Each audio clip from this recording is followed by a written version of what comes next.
Ladies and gentlemen, Asian guy here, I need you to stop what you're doing right now. Put down your phone, turn off the noise, because what I'm about to tell you isn't just another political appointment story. This isn't about parties or personalities. This is about a chess move that just shifted the balance of power over $4.5 trillion in global markets. And most people have no idea what just happened. Trump just nominated Kevin Warsh to lead the Treasury Department. The mainstream media is treating this like another cabinet pick. They're talking about his Goldman Sachs background. They're discussing his Fed experience. They're completely missing the real story. This nomination doesn't just change who sits in Washington. It changes who controls the printing press. It changes who decides whether your savings survive the next crisis. And it signals that the monetary wars we've been tracking are about to go nuclear. You have to understand who Kevin Warsh really is. This isn't some career politician or academic economist. Warsh is a former Federal Reserve governor who served during the 2008 financial crisis. He was inside the room when they decided to print trillions. He watched Ben Bernanke and Tim Geithner debate whether to save Lehman Brothers. He saw the panic in their eyes when the repo market seized up. He witnessed firsthand how close the entire global financial system came to complete collapse. He knows where the bodies are buried because he helped dig the graves. But more importantly, he's been one of the most vocal critics of the Fed's money printing addiction for the last decade. While other Fed alumni went quiet, collecting their Wall Street paychecks, Warsh kept speaking out. He's been warning that quantitative easing was creating bubbles that would make 2008 look like a practice round. He's been saying that the central bank has become too political, too reckless, too dangerous. He's been the voice in the wilderness, saying that infinite money printing would eventually destroy the currency it was supposed to protect. Now Trump is putting him in charge of the Treasury. Think about what that means. The Treasury doesn't just collect taxes and issue bonds. The Treasury works hand in glove with the Federal Reserve to manage the dollar, to coordinate monetary policy, to decide when to intervene in currency markets. If you put a Fed critic in the Treasury, you're not just changing personnel, you're declaring war on the current monetary system. This is where things get interesting. And this is where most analysts are getting it completely wrong. They're looking at this nomination and thinking it's about domestic policy. They're thinking it's about inflation or interest rates or the national debt. But if you zoom out, if you look at the global chessboard, you realize this move isn't about America. It's about China. It's about the dollar. It's about the brewing currency war that's been building for 2 years. Let me paint the picture for you. For months, we've been tracking the systematic dismantling of dollar dominance. China launching the digital yuan, Russia and Iran trading in rubles and rials, Saudi Arabia accepting yuan for oil payments, the BRICS nations building their own payment system. Every single week, another crack appears in the foundation of American monetary hegemony. The Biden administration has been playing defense. They've been trying to prop up the dollar through sanctions, through diplomatic pressure, through backroom deals with allies. But defense isn't enough anymore. The dollar is bleeding. The Treasury auction results have been getting weaker. Foreign central banks are diversifying away from dollar reserves. Look at the bid-to-cover ratios in recent Treasury auctions. Look at the increasing reliance on primary dealers to absorb unsold bonds. Look at the subtle but persistent shift in custody holdings at the Federal Reserve. Central banks aren't just buying less, they're actively reducing their positions. Japan, America's most loyal monetary ally, has been quietly selling treasuries to defend the yen. China has reduced their treasury holdings to 15-year lows. Even European allies are diversifying into gold, into commodity currencies, into anything that isn't denominated in a currency controlled by an increasingly dysfunctional political system. The writing is on the wall, and Trump, whether he's president yet or not, is already positioning for offense. He's not just preparing to defend the dollar, he's preparing to weaponize it. This is where Kevin Warsh becomes crucial. Warsh isn't just a monetary hawk, he's a strategic thinker who understands how money flows through the global system. He knows that if you control the Treasury, you control more than just domestic fiscal policy. You control access to the dollar payment system. You control who gets to trade with America. You control the weapon that can bring entire economies to their knees. Think about what's been happening in the precious metals markets. We've been documenting the price manipulation, the vault draining, the desperate attempts by central banks to keep gold and silver suppressed.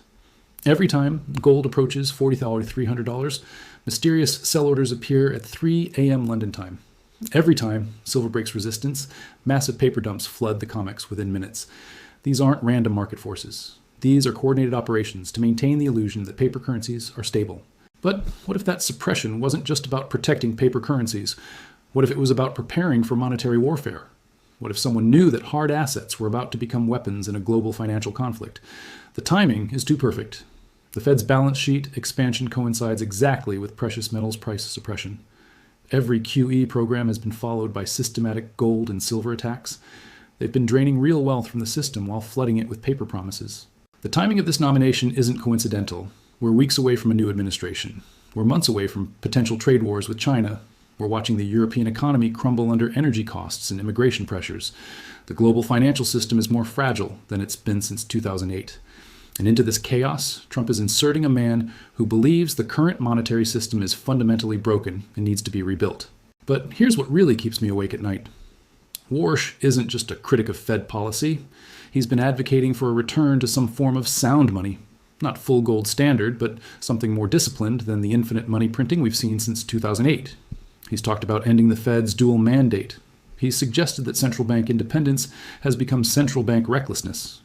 If he gets confirmed, if he actually implements these ideas, we're not looking at policy tweaks. We're looking at a complete restructuring of how money works. The markets seem to understand this better than the media does. Look at what happened when the nomination was announced. Treasury yields spiked across the entire curve. The 10-year jumped 15 basis points in minutes. The dollar rallied hard against the yen and euro, but it wasn't strength. It was desperation. Foreign exchange traders were scrambling to position for a world where America stops being the accommodating central bank. Gold dropped initially on dollar strength, then recovered as smart money realized that sound money policies could trigger the exact crisis that drives everyone into hard assets. Silver held its gains because industrial buyers know that monetary chaos always leads to supply chain disruptions. But the real action was in the bond market. Foreign central banks started dumping long-dated treasuries the moment the news broke. They understand that if Warsh implements even half of his monetary reforms, the era of financial repression is over. Interest rates will be allowed to find their natural level, and that natural level, after 15 years of artificial suppression, is much higher than anyone wants to admit. And here's the trap that most people are walking into. They're thinking this is bullish for the dollar. They're thinking tough monetary policy means a strong currency. But they're missing the second and third order effects. If Warsh actually tries to implement sound money principles, if he tries to end the Fed's bubble-blowing machine, what happens to all the assets that depend on cheap money for their valuations? What happens to the stock market? What happens to real estate? What happens to the $1 trillion in corporate debt that can only be serviced at near zero interest rates? You get a deflationary collapse, you get a liquidation event that makes 2008 look like a warm-up, and when that liquidation happens, when all the paper wealth evaporates, where does the money run? It runs to the only assets that can't be printed, can't be debased, can't be manipulated by central bank algorithms. It runs to gold, it runs to silver, it runs to real things in the real world. But there's another layer to this that's even more dangerous. China knows what's coming. They've been preparing for exactly this scenario. While American politicians have been arguing about pronouns and climate change, Beijing has been stockpiling gold, buying silver, securing commodities, building alternative payment systems. The intelligence reports confirm it. Chinese state enterprises have quietly accumulated strategic metals. Their central bank has been the world's largest gold buyer for 15 consecutive months.